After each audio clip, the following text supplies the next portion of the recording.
esse tema para falar, mas eu não sei se eu devia, porque eu acho que eu sei menos do tema do que vocês. Em todo caso, vamos tentar, né? A história começa no século XIX, ou talvez antes, e termina no mês passado. Então, mês passado significa março de 2011. Então, talvez não seja tão diferente assim.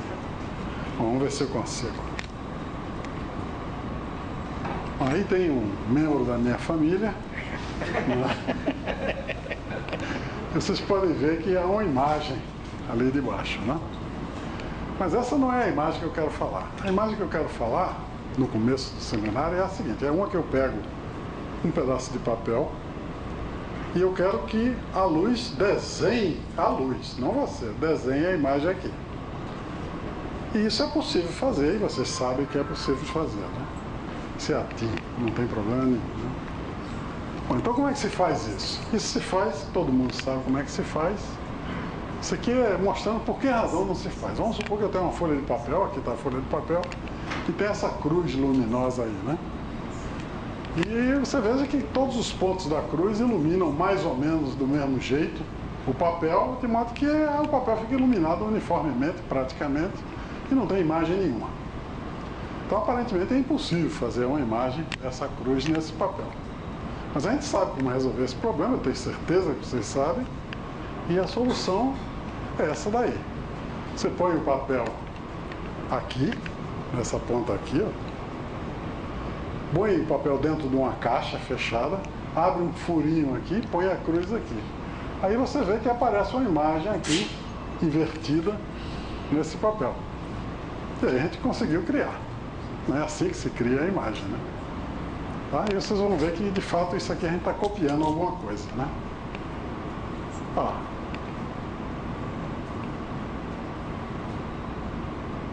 Isso aqui é... Acho que vocês, o pessoal muito novo, não sabe o que é, não. Mas isso aqui era um pessoal que tinha na Praça da República, que chamava-se Lambi Lambi, e tirava fotografia com uma câmera igual a essa, né? Tinha a caixa, que era isso aqui, ele ficava atrás, cobria-se todo, etc. Mas tinha uma lente, né? Essa lente vai ser o motivo do seminário de hoje. De fato, não é bem a imagem, né? E aí você vê que ele está olhando a imagem, a cruz está por aqui assim, ele está vendo a cruz lá, né? E aí ele abria e fechava a caixa, abria e fechava essa lente aqui e depois ia revelar o filme, né? Hoje em dia não se usa mais filme, né? CCD, mas é igual. Aqui está a lente, né? A lente permite focalizar mais luz e, portanto, dar uma imagem melhor. E vai ser o tema do nosso seminário, vai ser isso aqui. E, na minha opinião, essa câmera que vocês estão vendo aí é uma cópia fiel disso aí. Que se não fosse isso aí, a gente não sabia nem o que era a imagem, né? Isso aí que vocês estão vendo é um olho, ele tem tudo. Ele tem um buraquinho aqui, tem a cavidade fechada, na verdade. Tem uma lente aqui. E aqui tem um monte de células que servem como CCD, que é Coupled Charge Device, que é a câmera moderna, né? A do Lambi Lambi é mais antiga do que essa daqui, né? Mas cada lugarzinho desse tem uma célulazinha que pega a luz, chega aqui e ela transmite um sinal que é processado pelo cérebro. Agora, daqui por diante eu não sei mais, né? O processamento eu acho meio complicado, né? Então você vê que a câmera é uma cópia disso aí, né? Bom, então quando a gente aprendeu que tinha lente, etc. e tal, as pessoas começaram, em 1600 mais ou menos, né, fizeram uma coisa chamada microscópio, né? Conseguia ver um monte de bichinho, etc. e tal. E no século XIX o negócio estava pegando fogo, né? Todo mundo fazendo microscópio, mas quem fazia mesmo? Claro que uma vez que você aprende a fazer a imagem, sabe como é que se faz a imagem, você faz coisas desse tipo, né? Isso aqui é uma carinha de uma criança, né? O problema com essa criança é que ela não nasceu ainda. Isso é uma fotografia dela dentro do útero, que chama-se ultrassonografia 3D. Né? E essa daí tá até meio feiazinha, né? Tem umas imagens que eu vejo na Faculdade de Medicina que eu fico admirado, né? Então é o mesmo princípio, né? Você ilumina a criança de diversas direções, ilumina com ultrassom, né? E aí capta e processa e dá isso aí, né? Você vê claramente, tem nariz, etc. Então, né? Bom, então, como eu estava dizendo, começou-se aí no século XIX, as pessoas estavam fazendo microscópio porque tinha interesse de ver coisas minúsculas, tais como micróbios, etc. e tal, né? E havia uma firma na Alemanha, de um cara chamado Klaus Zeiss, que tinha problemas. Ele conseguia fazer lentes muito pequenas, extremamente bem feitas. Quando a lente era grande, ele não conseguia fazer muito bem feita, a lente saía meio torta. Mas a lente pequena dava uma imagem muito ruim, mesmo bem feita. E a lente grande dava uma imagem muito boa, mesmo sendo mal feita, né? E ele ficava invocado com isso, etc. Aí ele foi na Universidade de Iena e contratou, não pediu ajuda não, contratou esse cara aqui chamado Ernst Haber. E disse para ele: eu te dou tanto marcos, né, para você me resolver esses problemas.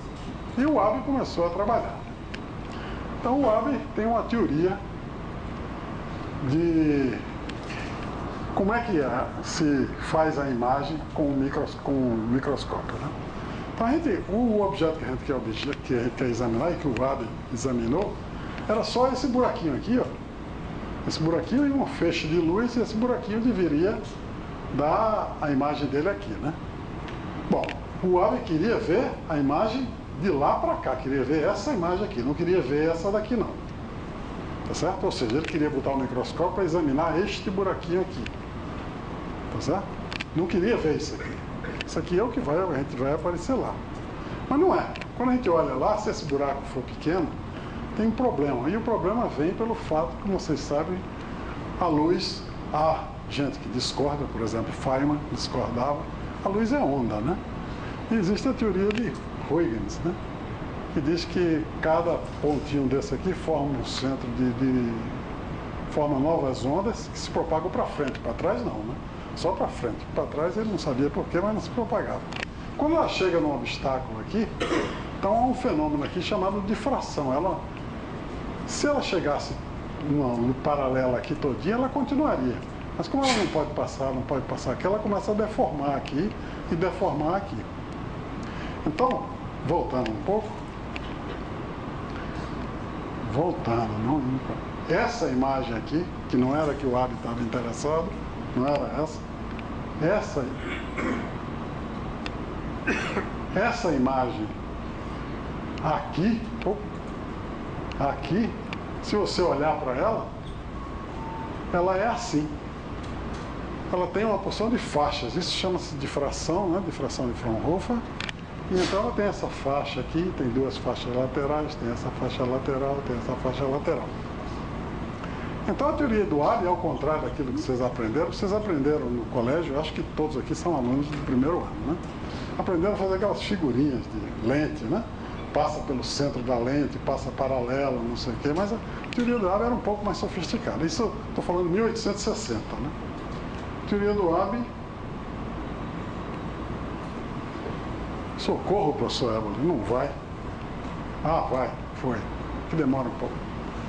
O Haber disse o seguinte, ó, se eu tenho a abertura aqui, e eu tenho a lente aqui, então a imagem depende do quanto a lente capta daquelas figuras de difração. Tá certo? Vou voltar para trás.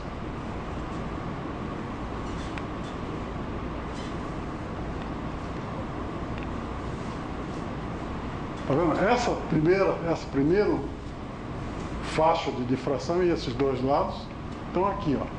Esse é o primeiro e esses são os dois lados, né?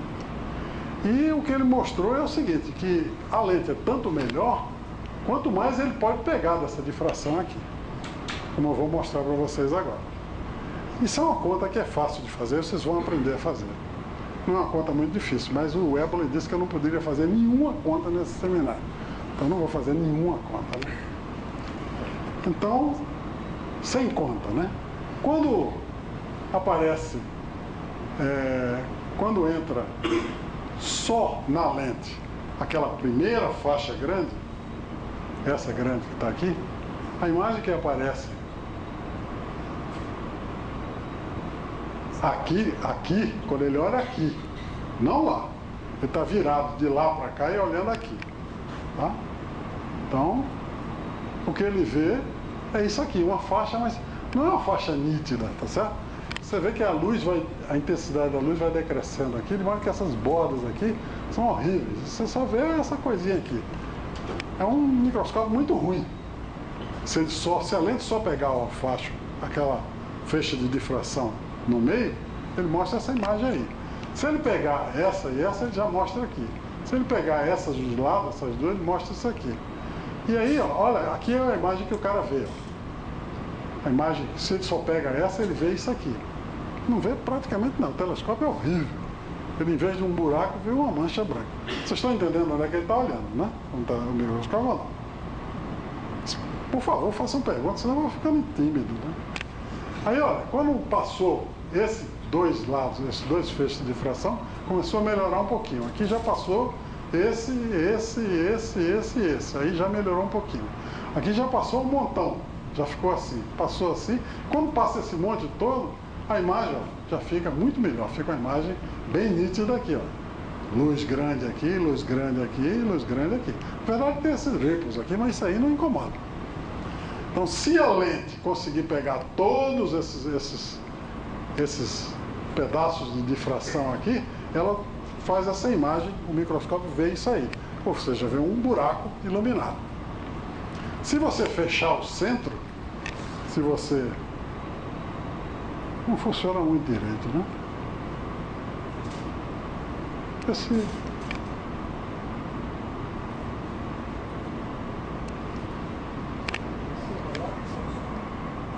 eu ver. Eu quero ir aqui, ó. Quando... Eu não me lembro mais o que eu estava dizendo, porque eu me distraí, né? Quando você... Aqui. Quando você, por exemplo, põe um objeto aqui que fecha esse negócio, o que você vê...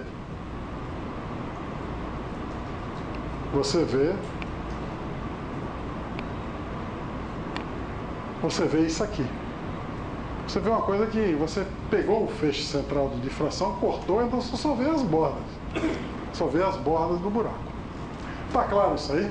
Tá claro qual era o objeto que o Abbe estava querendo ver, né? Bom, aí o Abbe fez uma segunda pergunta. Ele disse, bom, agora eu quero ver o que é que eu posso distinguir, qual é a distância que eu posso distinguir, a melhor distância que eu posso distinguir com o meu microscópio. Aí ele...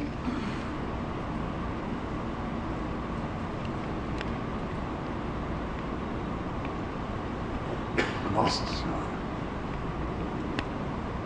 Ele pegou esse objeto aqui. Veja, esse objeto está aqui, ele está iluminando aqui, e o cara quer olhar esse objeto assim, de frente. Quer olhar, a luz está aqui e o objeto está aqui. O objeto é esse troço com esses furos aí. Tá ok? Bom, então, ó, se esse objeto aqui faz uma figura de difração muito mais complicada do que aquele buraco simples. Mas, de fato, é igualzinha àquele, só que modulada. Tá certo? Então, se você pega essa aqui, é aquela inicial. Se só tivesse só isso daqui, seria isso daqui. Mas como tem essas outras aqui, elas interferem e dão essas coisas. Então, se passa isso aqui, ele vê isso aqui. Isso aí é considerado uma imagem ruim para ele. Porque, olha, não está muito bem distinto os buracos, não. Às vezes que a intensidade aqui ainda é muito alta aqui, é muito alta aqui, etc. Se você coloca mais, passando mais a lente maior, né, aí você, mesmo que imperfeita, né, aí você pega essa difração que está aqui e ele começa a ficar um pouco melhor. E você pegou mais ainda, ficou melhor ainda. Pegou mais ainda e agora tá bom. Quando pega isso tudo aqui de difração, aí fica bem separado. Aqui, ó, luz clara, luz clara, luz clara, luz clara, luz clara, e ele vê essa luz clara. Note que ele está olhando, o buraco está aqui, está sendo iluminado de trás, e ele está olhando com o microscópio aqui. Tá ok? Então você veja que ele tinha que ter um critério de resolução. Então ele disse, o critério de resolução é quando passar isso aqui, a distância que eu consigo ver aqui é a melhor possível. Isso é um critério arbitrário, mas ele era um físico meio engenheiro, ele tinha que ter um critério em algum lugar, né? Tá certo? Então ele disse, quando passa isso aqui é o critério de Abbe. Isso aqui, quando passa isso aqui, essa distância aqui é a mínima distância que pode ser resolvida. Então, aí aconteceu alguns desastres. Nossa Senhora. Não funciona direito, né? Seu computador é ruim. Ah, tá aqui. Então veja aqui a lente, né? Tem esse teta máximo aqui, tá certo? Isso aqui são os diversos. Esse bicho aqui começou a difratar aqui. Então ele pega as figuras de difração e pega o máximo. O máximo que ele pega é isso aqui. Então a distância mínima, segundo o AB, seria o comprimento de luz dividido pelo seno do teta máximo, que é isso aqui. Quanto maior a lente, maior o negócio, né? E ele chamou esse troço aqui o numerical aperture do microscópio. Então, quanto maior isso daqui, melhor o microscópio, né? Porque é uma lente grande para danar, e então ele consegue ver. Então está explicado por que razão a lente pequena funcionava mal. Não tinha jeito. Não adiantava usar e se matar fazendo uma lente perfeita, que ela não ia dar uma boa definição de jeito nenhum. Simplesmente ela não pegava difração o suficiente para poder construir a imagem. Tá certo? Bom, então ele disse que tinha isso aí, que tinha esse máximo de difração, etc e tal, e que ninguém podia ver mais do que isso aí. Aí quando ele publicou esse trabalho, por incrível que pareça, apesar de pago pelos AIS para trabalhar. Acontece que naquela época tinha uma opção de biologistas publicando, adoidado, né, vendo coisas pequenininhas, né? E os biologistas disseram, você está ficando maluco, eu vejo coisa muito menor. Aí o AB olhou para ele com aquela, eu não sei alemão, né? Então tem que ler o que ele disse, né? Então ele leu e disse para o cara assim, was Sie sehen, existiert nicht. Aí eu pedi para traduzir, e me traduziram, ele disse para os caras, o que vocês existem, vocês veem, não existe. Né? Está abaixo do meu nível de resolução. Aí os caras ficaram furiosos, né? Provavelmente já tinham publicado um monte de trabalho, vendo um monte de coisa que não existia, né? Fosse hoje em dia, o cara não se preocupava tanto, né? Mandava uma carta para a revista, e aí conseguia um outro trabalho, dizendo que o trabalho dele estava errado, conseguia outro trabalho publicado e uma citação do primeiro. Mas o pessoal do século XIX era muito nervoso, não tinha Rivotril, não tinha nada, ficaram furiosos com ele, mas aí começaram a fazer experiência. Tem um monte de trabalho fazendo experiência, colocando anteparas, etc. Até os caras se convenceram de fato que havia esse máximo de resolução. Mas essa forma tem uma coisa curiosa, né? Esse ângulo aqui, o máximo que ele pode ter é 90 graus. Né? Quando for 90 graus, dá 1. Né? Então o máximo de resolução, se esse N aqui for 1, né, se for vácuo, é mais ou menos da ordem do comprimento de onda da luz. E, isso é um negócio chato, quer dizer que a gente não pode ver nada além do comprimento da luz, é um negócio, para mim, é muito desagradável, né? Isso foi no século XIX, né? Nós estamos no século XXI. Então, não vamos aceitar as coisas, mas parece que ninguém... Por que razão a gente não vê abaixo disso aqui? Então, no século XIX mesmo, eles deram a solução. Quem deu a solução, eu acho que foi o Halley, Lord Halley. Ele supôs, olha, vem essa luz aqui, uma onda plana, né, andando, e ela passa por um objeto, e esse objeto faz umas enrugações, ele chama corrugations no trabalho dele. Se essas corrugations for menor do que o comprimento de onda, elas decrescem exponencialmente, e em alguns comprimentos depois elas não tem mais. Isso é o que chama-se uma onda evanescente. Qualquer coisa que irradia, e as coisas que estão aqui absorveram luz e irradiaram ou espalharam luz, elas irradiam uma onda evanescente. Eu vou dizer melhor agora, vou usar uma fórmulazinha, uma só, né? Se você pegar uma equação de onda plana e substituir nas equações de Maxwell, você encontra essa relação aqui. Isso aqui é a frequência, relacionado com a frequência, e isso aqui é aquele comprimento de onda, né? Relacionado com o comprimento de onda. Isso chama-se uma relação de dispersão, mas isso não tem a menor importância. Bom, então, olha, isso aqui, eu vou pegar Kx mais Ky.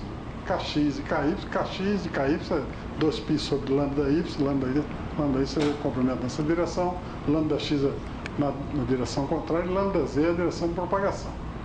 Então, se Kx mais Ky for maior do que esse ômega 2, vai aparecer um I nessa fórmula aqui, quando eu tirar o Kz tira o KZ daqui, raiz quadrada disso, vai aparecer um I. E a onda que era E elevado a IKZ, X, que era uma onda plana, vai virar uma onda evanescente, que cai exponencialmente. Então por isso que a gente não vê. Aparentemente não tem jeito, né? Não tem jeito no século XIX. Mas no século XXI tem jeito sim. Então no século XXI, antes do século XXI, apareceu um artigo na finada, numa revista da finada União Soviética, né? Por esse cara aqui, Veselago, né? Nunca vi nenhum russo chamado isso. Mas esse cara publicou um artigo muito bonitinho em que ele supõe materiais que têm um índice de refração negativo, tá certo? E ele fez uma teoria toda. Então, em índice de refração negativo, veja o que acontece. Isso aqui é a lei de Snell-Descartes, né? Para um material normal. Ela vai aqui e forma esse ângulo. Para um material negativo, ela faz isso. Ao contrário, né? E aqui o material normal, né? Um pedaço de material normal. E aí, ó, a onda faz isso, vai fazer aqui. Mas se o material tiver onda negativa, ele faz isso, isso, isso, e foca aqui também do mesmo jeito. Claro que se sair de outro lugar, vai focar de outro lugar. Então eu posso fazer o material aqui, com essa lente aqui de material negativo, e fazer um foco aqui, do mesmo jeito. Mas aí, em 2000, agora estamos já no século XXI, ou não? Estamos na beirada, né? Um cara na Inglaterra chamado Pendry pegou aquela teoria do russo e disse o seguinte: um material de esse coeficiente N de refração negativo, ele faz mais do que o pessoal está dizendo. Ele pega a onda evanescente é aquela que cai exponencialmente, e transforma ela numa onda propagante, uma onda plana, é elevada a IKZ. E ele demonstra, eu não vou demonstrar, mas realmente é um paper muito fácil, né? E aí as pessoas, bom, material com esse negócio, com índice de refração negativo não existe. Não existia no século XIX, mas no século XX existe. Você faz o bicho, né? O jeito de fazer, tem uma opção de truques aí de estado sólido que eu não entendo, mas tem gente que faz. Então, com nanomateriais, etc. Então, mês passado, março de 2011, os caras fizeram esse telescópio que está aí. Tá? Esse microscópio que está aí. Esse microscópio que está aí é o objeto que você quer ver, são esses buraquinhos aqui, tá certo? São esses buraquinhos, pequenininhos, etc. E o cara coloca umas nanosferas aqui em cima desses buraquinhos. Essas nanosferas é que vão fazer o índice de refração negativo. Eu confesso para vocês que eu li, mas não entendi por que elas fazem isso. É mais física do estado sólido do que eu entendo. Mas elas fazem isso, né? E olha o que é que acontece. Esse white light vai dar lambda sobre 8. Esse microscópio consegue fazer uma resolução, não lambda, que era o limite do limite, né? Não era nem o limite do AB, né? É o limite do limite, condição de θ, quando θ era π sobre 2. Dava lambda. Eles conseguem fazer, com esse microscópio, ver lambda sobre 8 até lambda sobre 14. Então eles conseguiram realmente fazer, né? E olha aí o que aconteceu. Isso aqui é um objeto, aqui é 40 nanômetros, né, de comprimento, e o cara aqui é o desenho do objeto, né? 2 buraquinhos, um buraquinho, e em geral eles fazem esses objetos assim, né? Isso aqui é um objeto visto pelo microscópio normal, que seria esse animal que está aqui, o Olympus MD Plan, que tem um índice de AB bastante grande, 3,8, etc. e tal. Mas ele não consegue enxergar essas bolinhas. Porque ó, não dá para resolver, isso aqui fica tudo, não consegue ver nenhuma estrutura. Mas se põe aquelas bolinhas na frente, olha, você consegue ver perfeitamente. Aqui. Muito menos do que o lambda. Então esse troço aí, tem muita gente trabalhando nisso, isso é uma coisa importante industrialmente, né? E é uma coisa que está no começo, mas é difícil como o diabo, precisa ter muito equipamento, etc. e tal, né? E a teoria eu acho muito complicada, eu acho que a teoria não está muito clara, pelo menos para mim. É uma oportunidade para vocês trabalharem. Bom, então, eu comecei esse seminário dizendo que tudo isso, imagens, etc., é uma criação de um olho, assim, não é? E eu fiz uma provocação, segundo o PISA, não foi provocação nenhuma, não provoco ninguém, eu tomo um Rivotril até, né? Eu disse o seguinte, que esse negócio aqui é um troço tão perfeito, né? Que as pessoas que negam a teoria da evolução, que é o que separa a biologia da física, como eu vou explicar daqui a pouco, tá certo? Eles dizem que isso é tão perfeito que jamais poderia ser feito pela teoria da evolução. O que a teoria da evolução diz? A teoria da evolução diz o seguinte, se você está aqui e aparece um indivíduo da sua espécie igual a você, com uma mutaçãozinha, se esse cara tiver uma vantagem darwiniana sobre você, ele vai terminar ganhando de você. O que quer dizer vantagem darwiniana? Que ele é mais forte, mais bonito? Não, porque ele tem mais filho. Só isso.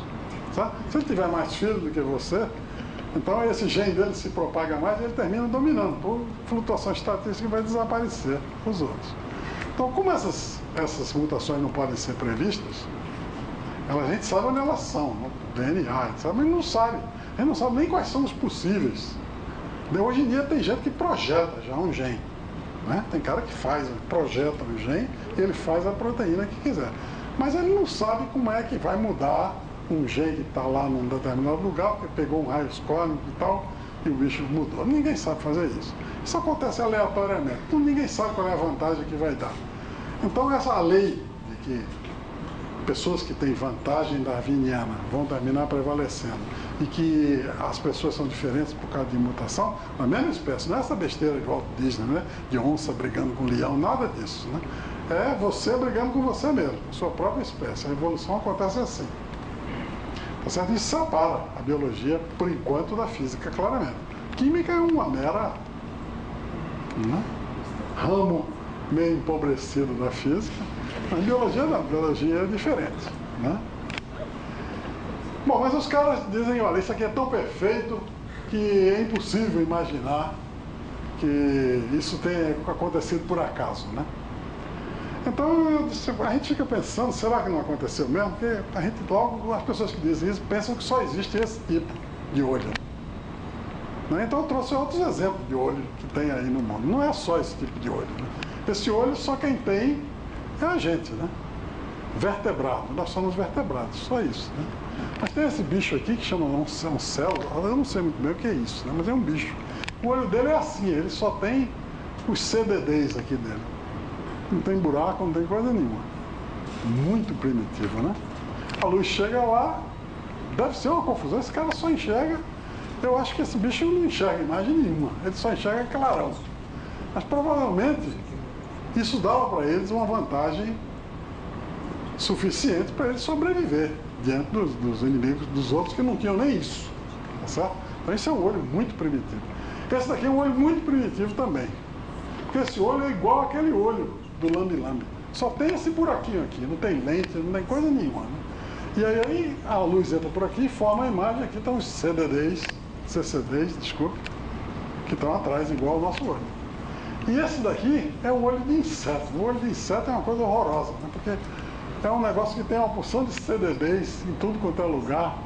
E a luz chega lá e ele pega a luz que vem daí, vem de lá, vem de cá, e de algum jeito o cérebro dele processa o negócio. Também não tem imagem. Não tem imagem para esse bicho, eu acho que não tem imagem para esse bicho. Imagem tem para esse bicho aqui, tá certo? Porque eu não sei qual é o nome da espécie dele, e para esse bicho aqui que somos nós. Então nós que inventamos a imagem mesmo, uma coisa que não devia existir. Né? Então o seminário é esse, uma coisa muito simples, somente para mostrar para vocês que a física do século XXI não é a física do século XIX, e tem umas coisas interessantes para fazer, né? Estou aberto para perguntas.